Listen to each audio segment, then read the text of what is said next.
Olá, pessoal! Hoje nós vamos fazer uma revisão do capítulo 2, referente ao conteúdo dos vírus. Muitos de vocês devem estar se perguntando por que a gente estuda os vírus. Bom, principalmente o motivo é que ele causa inúmeras doenças aos seres humanos, inúmeras viroses, inclusive a atual Covid-19, okay? Causada por um coronavírus. Bom, a gente estudou também que os vírus eles são acelulares, ou seja, eles não possuem células. Muitos cientistas até têm dúvidas se eles são seres vivos ou não. Existe esse debate aí na academia. Outra coisa que nós estudamos também é que os vírus são parasitas obrigatórios, ou seja, eles não possuem metabolismo.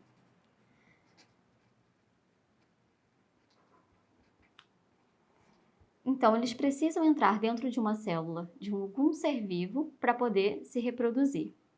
E eles podem sofrer mutações, ok? Então, toda vez que um vírus se reproduz, ele está sujeito aí a sofrer uma mutação. É por isso que, por exemplo, a vacina da gripe, a gente tem que tomar ela todo ano, porque o vírus, durante esse período, sofre mutações. A principal profilaxia referente às viroses são as vacinas. As vacinas, elas são a principal profilaxia, ou seja, forma de prevenção da gente evitar a maioria das viroses. Existem algumas viroses, no entanto, que ainda não se tem vacinas para prevenção, como, por exemplo, o caso da AIDS e da atual Covid-19, ok? Bom, já que os vírus não são seres vivos, como que é a estrutura desses organismos ultramicroscópicos? Bom, os vírus eles podem ter o material genético, sendo o DNA ou de RNA. Se ele for um vírus de DNA, ele vai se chamar desoxivírus, porque ele vai ter um ácido desoxirribonucleico. Se ele for um vírus de RNA, ele vai ser chamado de ribovírus, porque ele vai ter um ácido ribonucleico, ok? Envolvendo o material genético do vírus, nós vamos ter o capsídeo. O capsídeo é um envoltório proteico que justamente vai proteger esse material genético. Alguns vírus, no entanto, possuem uma terceira camada, que é um envoltório lipoproteico, que é o caso, por exemplo, do novo coronavírus. E é por isso que é tão importante se lavar as mãos, porque ele tem essa camada lipídica que, ao entrar em contato com o sabão, essa camada ela se dissolve, okay? Ela se quebra e, consequentemente, o vírus morre. Bom, se a gente tiver um vírus de DNA, ele vai poder se reproduzir dessa forma. Então, se a gente tiver um desoxivírus, ele poderá se reproduzir dessa forma. Vamos começar aqui.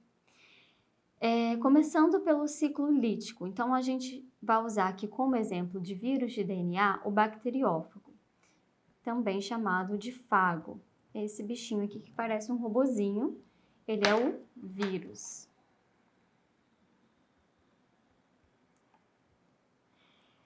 Aqui essa célulazinha compridinha seria a nossa bactéria, porque o bacteriófago é um vírus que infecta, parasita bactérias. Aqui nós teríamos o cromossomo da bactéria e aqui no caso seria o DNA viral. Então, como que acontece?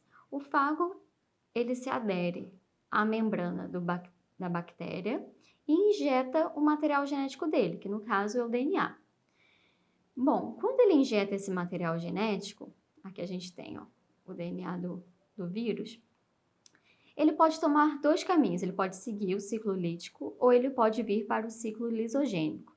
Vamos começar explicando o ciclo lítico. Se ele continuar pelo ciclo lítico, esse DNA viral ele vai começar a comandar a célula. Ele vai quebrar o DNA da bactéria e, consequentemente, começar a usar o seu próprio DNA para fabricar as proteínas virais para formar novos vírus. Então, ele desativou aqui o DNA da bactéria e começou a replicar o seu próprio DNA viral para formar, então, um RNA mensageiro que, nos ribossomos da bactéria, vai formar novas proteínas virais. Nós já aprendemos que essas etapas se chamam, respectivamente, de transcrição e tradução. Então, como a gente percebeu aqui logo no início, a estrutura do vírus ela é muito simples, então ela não possui o maquinário necessário para replicar esse vírus. Então, ela tem que usar o maquinário de uma célula viva. Então, aqui no primeiro passo, a gente vê que o DNA viral ele é transcrito em RNA mensageiro, que é um RNA mensageiro viral. Então, ele vai conter toda a informação de proteínas para serem transcritas, para formar novos vírus. E esse RNA mensageiro vai precisar se ligar aos ribossomos que já estão presentes na bactéria, para então formar as proteínas virais. Então, a gente tem a transcrição e a tradução. Feito isso, novos vírus são formados, né? E junto nessas proteínas virais são formadas também uma enzima viral que vai causar a lise da bactéria. O que é a lise? Lise é quebra. Então, ela vai causar a quebra da parede da membrana da bactéria e então esses novos vírus que foram formados estarão prontos para infectar novas bactérias. Bom, e se esse vírus tomar o outro caminho, que é o caminho do ciclo lisogênico? Bom, quando o DNA viral entrar na célula, ele irá se juntar ao cromossomo da bactéria, formando então um prófago, que seria um fago prematuro, ok? Esse prófago vai ficar adormecido e toda vez que a bactéria for se dividir, se multiplicar, ela consequentemente vai multiplicar também o DNA do vírus, que é essa parte vermelhinha aqui, ó. Ok? Então, aqui, toda vez que a célula se multiplicar, ela multiplica também o DNA viral. E esse DNA vai ficar adormecido até que alguma interferência externa, como, por exemplo, raios ultravioleta ou algumas substâncias químicas, incidam sobre esse organismo, de modo que esse ciclo passa, então, a entrar no modo do ciclo lítico. Então, esse DNA vai se desprender do cromossomo da bactéria, vai causar a lise desse DNA da bactéria e começar o ciclo novamente, formando novas proteínas virais, consequentemente novos vírus, a lise da membrana da bactéria e novos vírus, ok? Bom, isso foi o ciclo de um vírus de DNA. E o vírus de RNA? Bom, o vírus de RNA ele pode ser um retrovírus ou ele pode não ser um retrovírus. Quando ele é um retrovírus, esse retrovírus ele vai se aderir primeiramente à membrana plasmática,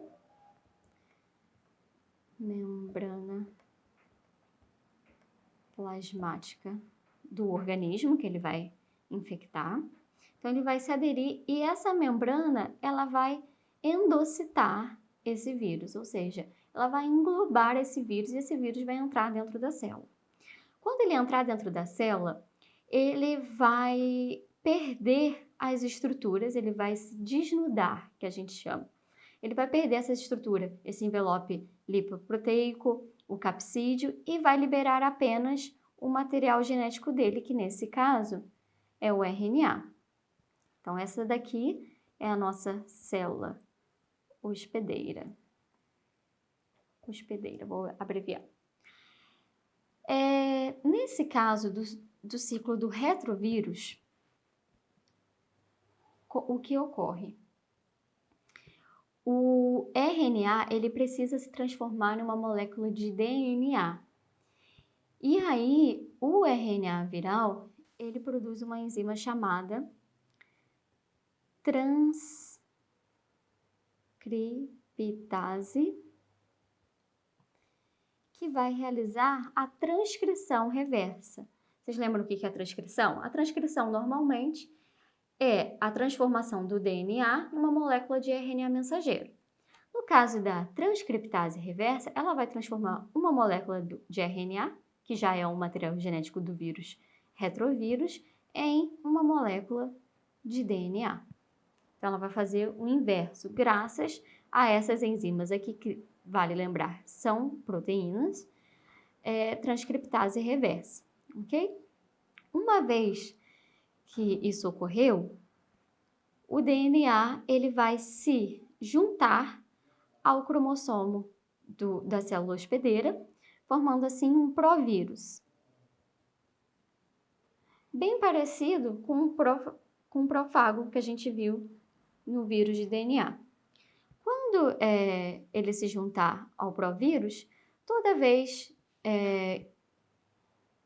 que o RNA mensageiro for formado, ele irá formar pedaços do RNA mensageiro viral.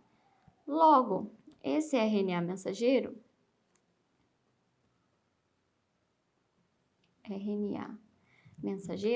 ele vai ser traduzido nos ribossomos das células em proteínas virais.